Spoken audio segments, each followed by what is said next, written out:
What many once considered unimaginable has now materialized in the starkest possible terms. Sir Keir Starmer, who only a few short years ago was hailed as the man who would restore credibility, coherence, and electability to the Labour Party after a period of ideological turbulence and electoral decline, now finds himself at the centre of a rapidly accelerating political collapse. What began as internal murmuring has escalated into a full-blown existential crisis for both his leadership and the party he leads. According to well-placed sources within Westminster, Starmer recently suffered an emotional breakdown behind closed doors, overcome, it is said, by a cascade of pressures, mounting discontent among his own MPs, growing estrangement from the party's traditional voter base, and a series of high-profile defections that have left the very fabric of Labour's parliamentary cohesion hanging by a thread. Those present described the episode as both raw and revealing. A man once viewed as cool, calculated, and composed, brought to tears under the weight of leadership in crisis. The immediate trigger for this unravelling was the shocking result in the Runcorn and Hellsby by-election, an event that has sent political shockwaves far beyond the boundaries of the constituency. In one of the tightest margins in modern electoral history, Reform UK, led by the ever-controversial Nigel Farage, captured the seat by a mere 25 votes. This was no ordinary loss, nor a routine protest vote. It was a political earthquake that struck at the heart of a traditional Labour stronghold, a constituency that had once been considered impervious to challenge from the right. The implications of this upset cannot be overstated. For years, Reform UK was dismissed as a fringe movement, a repository for protest votes and political disaffection rather than a serious contender for power. That has now changed. The victory in Runcorn and Hellsby represents a historic turning point, an unmistakable sign that Britain's long-standing two-party system is under threat, not from above, but from the ground up. Inside Labour, the mood is one of growing alarm, even despair. Veteran MPs are announcing their retirements ahead of the next election, others are openly questioning Starmer's direction, and some have gone as far as to publicly declare support for Reform UK, citing a loss of faith in Labour's ability to represent working-class communities.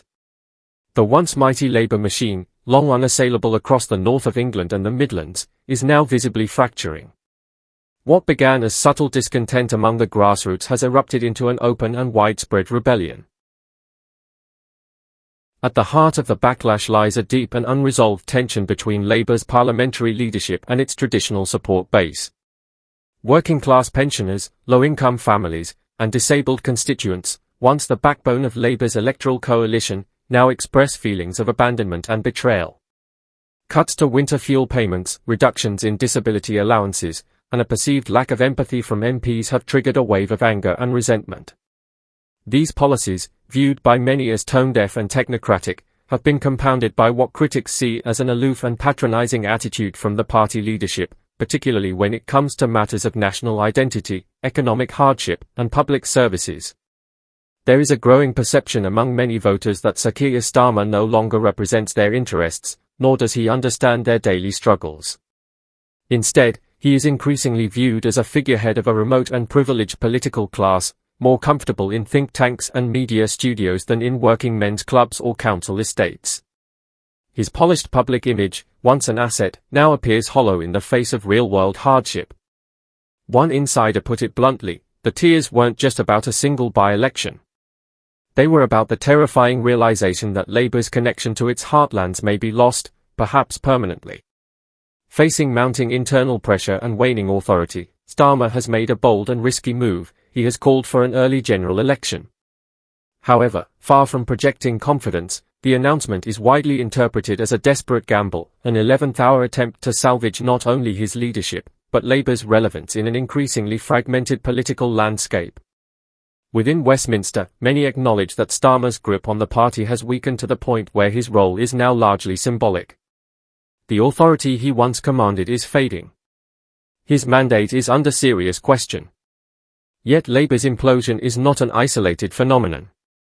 Across the aisle, the Conservative Party is similarly in disarray. In the most recent wave of local elections, the Tories suffered devastating losses, relinquishing control of 13 councils and shedding over 600 seats. The scale of the defeat has triggered an internal crisis, with infighting, leaks, and backbench rebellion becoming commonplace. Chancellor Chemistry Bardock is reportedly struggling to maintain unity within the cabinet, with sources describing a government increasingly consumed by factionalism and paralysis. Britain's two dominant political parties, institutions that have shaped the country's post-war governance, are now both facing internal implosion. And into the widening political void steps Reform UK. Led by Nigel Farage, long regarded as a provocateur and outsider, the party is now positioning itself as a credible alternative to the status quo.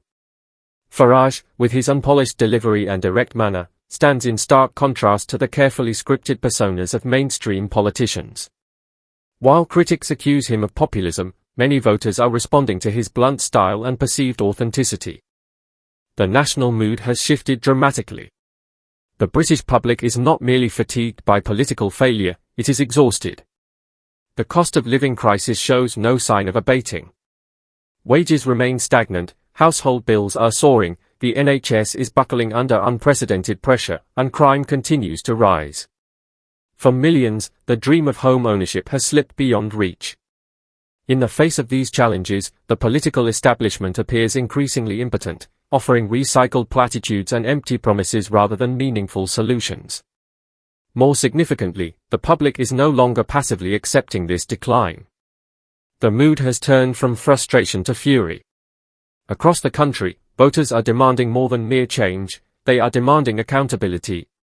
For the first time in decades, a genuine political realignment appears not only possible, but inevitable. Nigel Farage is no longer simply the voice of protest, he is becoming the voice of a movement. A movement born not of idealism, but of disenchantment. What we are witnessing is not just a rejection of individual leaders or policies, but a rejection of the political culture that has taken root in Westminster. The message from the electorate is unequivocal, the status quo is broken, and it will no longer be tolerated. As the dust settles on the Runcorn and Hellsby result, the question facing the nation is no longer whether change is coming. It is here. A new political era is being forged, not by those in power, but by those who feel they have been forgotten by it.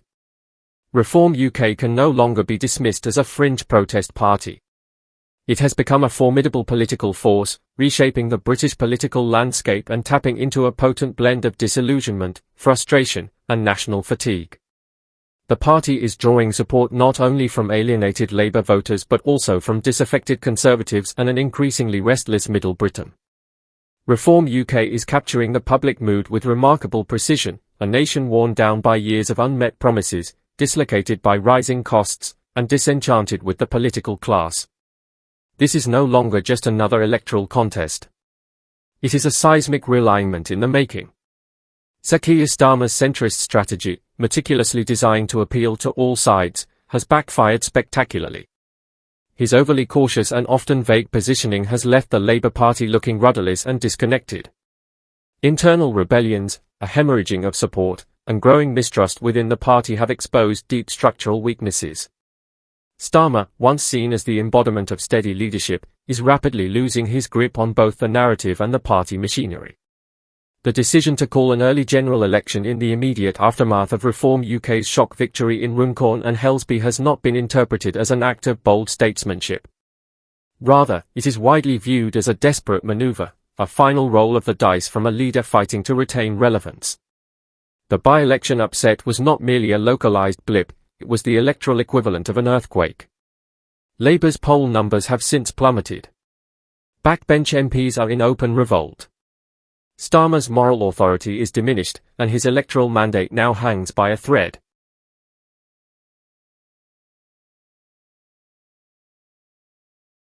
In stark contrast, Reform UK is cutting through with a raw, unapologetic honesty that many voters find both startling and refreshing. Whether or not the public agrees with every position taken by Nigel Farage, there is a clear sense that he is speaking directly to the anger and alienation felt in working-class communities long left behind by mainstream politics. These are people living with stagnant wages, overstretched public services, and a deepening sense of betrayal by the political establishment. Labour's crisis was exacerbated by a recent controversy involving prominent MP Lucy Powell, whose remarks during a live broadcast on BBC Radio 4's Any Questions have sparked widespread outrage. During an exchange referencing grooming gangs, an issue that has left scars on numerous vulnerable communities across the country, Powell responded dismissively, saying, "Oh, you want to blow that little whistle now? Go on then, bring out the dog whistle." Her words were widely condemned as trivializing the experiences of abuse victims and further fueling perceptions that Labour is out of touch with the real concerns of ordinary Britons.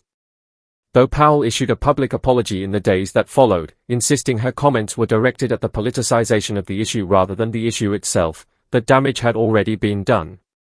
Critics argue that the incident has exposed a party increasingly consumed with optics and media management, rather than grounded empathy and sincere engagement. For many, Labour's discomfort in addressing sensitive issues such as grooming gang abuse is symptomatic of a broader unwillingness among political elites to confront uncomfortable social truths. Health Secretary Wes Streeting attempted to stem the fallout by describing Powell's remarks as an unfortunate misstep, insisting there was no malicious intent behind them. But the backlash has continued to escalate, fueled in part by Powell's tone and the lack of a clear, unequivocal response from Starmer himself.